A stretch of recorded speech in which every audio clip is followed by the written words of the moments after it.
serta hadirin yang berbahagia. Hari ini kita hidup di Indonesia, negara yang terdiri dari ribuan pulau yang membentang dari Sabang sampai Merauke.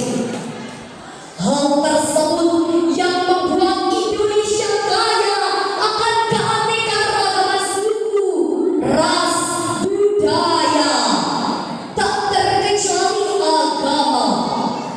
Di negara tercinta ini tidak hanya agama Islam saja, namun juga terdapat 5 agama lain yang diakui dan diperbolehkan secara undang-undang untuk dianut.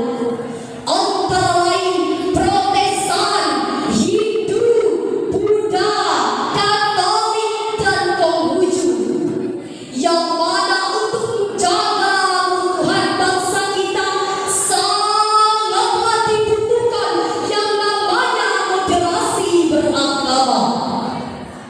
Karena di setiap agama memiliki ajaran dan aturan yang berbeda-beda. Oleh sebab itu, moderasi inilah yang akan menyatukan kita. Moderasi inilah yang akan menyamaratakan kita, sehingga kita bisa hidup dengan aman, nyaman, dan damai tanpa ada permusuhan. Yang sangat disayangkan, moderasi beragama yang kita harapkan justru jauh panggang daripada api. Hal tersebut didasari atas beberapa kejadian. Berdasarkan informasi yang diterbitkan oleh media online Republika yang dirilis pada Januari 2023 tentang kasus pelanggaran dan pemaksaan penggunaan jilbab di lingkungan sekolah. Apa yang sebenarnya terjadi di negara berbineka ini adalah yang salah dengan negara yang menjunjung tinggi persatuan dan kesatuan ini. Mungkinkah telah hilang rasa kemanusiaan sehingga kekerasan sudah menjadi hal yang lumrah? Adakah yang salah dengan ajaran agama, atau mungkin kita yang salah dan keliru dalam memahaminya? Oleh karena itu, pada kesempatan kali ini kami akan menyampaikan syarahan Al-Quran yang berjudul Moderasi Beragama di Lingkungan Sekolah dalam konsep Islam Rahmatan lil Alamin. Segala perasaan Surah Al-Ikhlas ayat 1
menyebutkan terdapat dua kisah turunnya surah Al-Hujurat ayat 13 ini.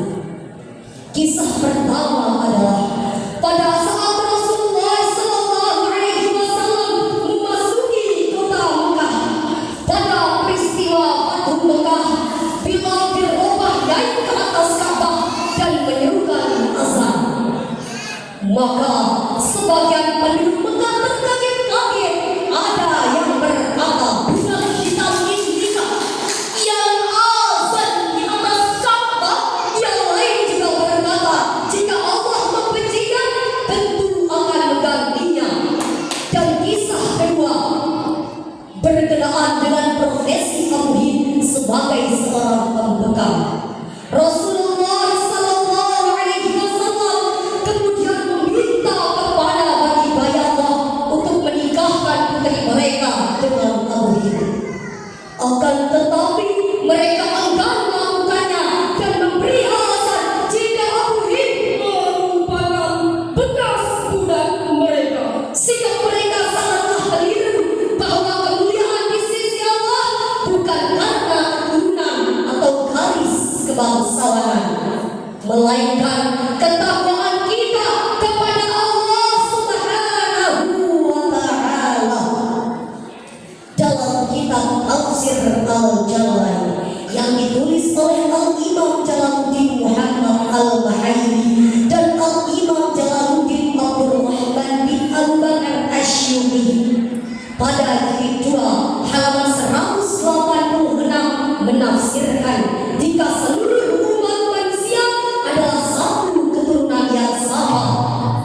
Mereka semua berasal dari nenek moyang yang sama, yakni Adam dan Hawa. Sehingga dalam kehidupan tidak ada perbedaan kasta. Seluruh umat manusia akan sama dan setara di sisi Allah Subhanahu wa Ta'ala. Dengan demikian, Islam memiliki konsep yang jelas dan tegas saat moderasi beragama. Prinsip dasar hubungan manusia dikatakan sebelumnya. Jika surah Al-Baqarah ayat 13 ini, Allah Subhanahu wa Ta'ala memberitahukan jika seluruh umat manusia adalah satu keturunan yang sama. Di mana selanjutnya Allah Subhanahu wa Ta'ala menjadikannya berkembang sangat banyak, bersungguh-sungguh, berbangsa-bangsa dengan keberagaman tersebut.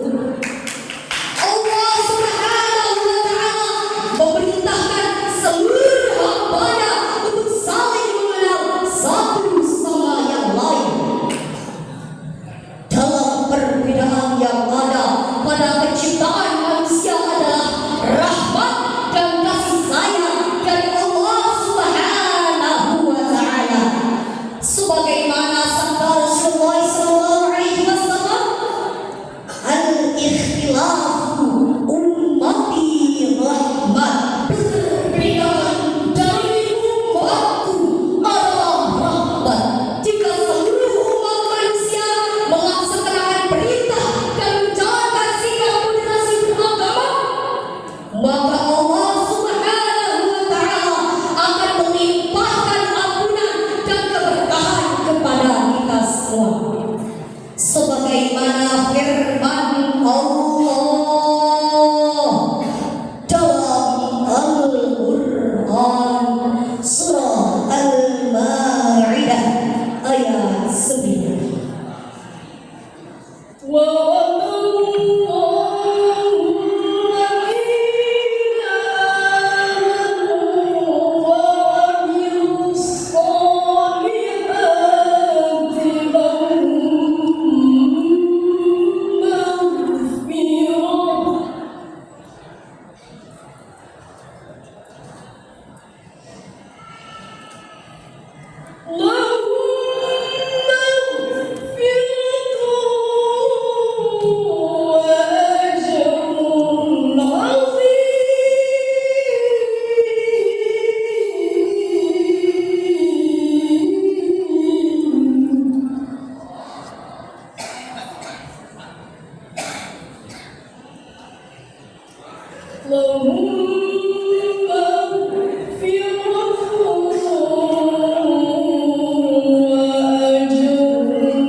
untuk bermoderan dalam beragama serta penjaga kesatuan dan kerukunan dalam berbangsa dan bernegara, serta menjaga moderasi di tengah perbedaan antara kita, baik perbedaan suku, ras, budaya maupun agama.